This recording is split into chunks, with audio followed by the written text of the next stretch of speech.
Hallo maatjies. Sjoei. Kan julle glo hierdie week het so gou verbygegaan? Dis weer daardie tyd van die week. Ons gaan vandag lekker saam leer. Vandag gaan ons kyk na teenoorgesteldes. Teenoorgesteldes is goed wat nie dieselfde is nie. Ons gaan net kyk na 'n paar vandag. Ouma Poppy het gesê, sy gaan die res op ons Facebookblad laai. So julle moet julle mamma vra om op ons Facebookblad te gaan kyk, dan kan julle al die ander sien. Nou, kom ons begin by groot en klein. Groot en klein is die teenoorgesteldes van mekaar. Kyk na my prentjie. Die olifant is groot en die muis is klein. Sien julle? Dan het ons twee mannetjies. Die een is lank en die ander is kort. Sien julle? Kyk nou na die bordjies wat ons geteken het. Links en regs.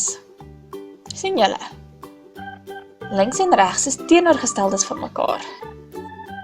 Dan, as dit kom by lyne, kry jy reguit lyne en jy kry kromlyne.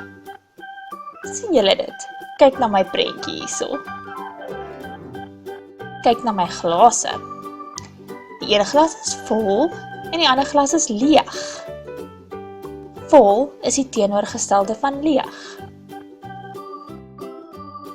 Kry mens warm en koud. Warm en koud is die teenoorgestelde van mekaar. Die son is warm en ys is koud. Brrr, kry ek sommer nou koud. Ok, volgende prentjie is 'n prentjie van 'n mannetjie voor 'n boom en 'n mannetjie agter 'n boom. Voor en agter is die teenoorgesteldes van mekaar. So ook die volgende prentjie wat wys 'n mannetjie voor die tafel en 'n mannetjie onder die tafel. Sien julle? Bo en onder. Dankie dat julle vandag saam met my geleer het. Onthou om van mamma te vra dat sy ons Facebookblad gaan like. Daarso laai ons allerlei oulike goedjies. Soos by hierdie week se goedjies gaan ons die teenoorgesteldes laai en dalk sommer 'n paar inkleurprentjies ook vir julle. Tot volgende keer. Tata!